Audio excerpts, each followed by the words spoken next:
ఈరోజు డిన్నర్లోకి 2 రకాలు చేస్తున్నాను అన్నమాట. ఒక రకమేమో ఇది ఫ్రైడ్ రైస్ చేస్తున్నానండి. ఎగ్ ఫ్రైడ్ రైస్ అన్నమాట. ఇదిగోండి, ఒకటేమో ఇది అన్నమాట ఎగ్ ఫ్రైడ్ రైస్. అందరూ అయితే ఫ్రై చేసుకోవాల్సినటువన్నీ ఫ్రై చేసుకొని అన్నం వేసుకొని అన్నం పైన వేసుకుంటూ ఉంటానండి. కారము, పెప్పర్ పౌడర్ అవన్నీ కూడా. ఇక్కడ నేను ఎందుకు ఆ ఎక్స్ప్రెషన్ ఇచ్చానంటే చిల్లీ పౌడరు, చిల్లీ సాస్ని ఇలా కులికి పోసి ఉండాల్సింది, పైన పోసే లోపల అది పైన వాటరీగా వచ్చింది అనమాట. అందుకే మళ్ళీ కులికి కొంచెం వేసాను అనమాట. కానీ నేను మాత్రం అలా వేయనన్నమాట. ఏవైతే ఫ్రై చేస్తామో అదే బీన్స్, క్యారెట్లు ఉంటాయి కదా, ఏ ఉంటే అవి. బీన్స్ అయితే లేవులే ఈ రోజు. క్యారెట్ ఒకటే వేసాను అనమాట.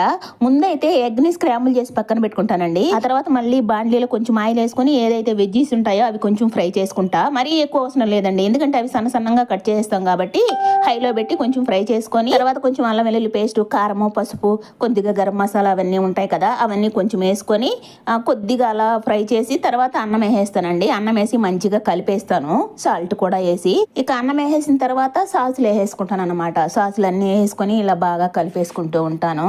ఫైనల్గా కొంచెం కొత్తిమీర, ఇలా పచ్చి ఉల్లిపాయలు కట్ చేసి వేసుకుంటానండి. మనకు మామూలుగా మనం ఫ్రైడ్ రైస్ కొన్నప్పుడు ఉల్లిపాయలు ఇస్తారు కదా పచ్చివి, ఇలా పక్కకి. సో నేను ఇలా పైన వేసుకొని క్రంచీగా నమలేస్తూ ఉంటాను. అలా భలే ఇష్టం నాకు. మీకు నచ్చిందా అండి ఫ్రైడ్ రైస్? నచ్చితే ఒక లైక్ ఇచ్చి ఒక కామెంట్ చేయండి.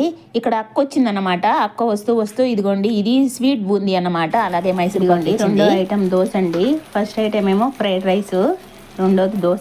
ఇక దోశ లేక చట్నీ అండి. ఈ చట్నీ అయితే అప్పుడు చేయలేదు, ఏది ఫ్రిడ్జ్లో ఉండింది, ముందు చేసి ఉండింది అనమాట.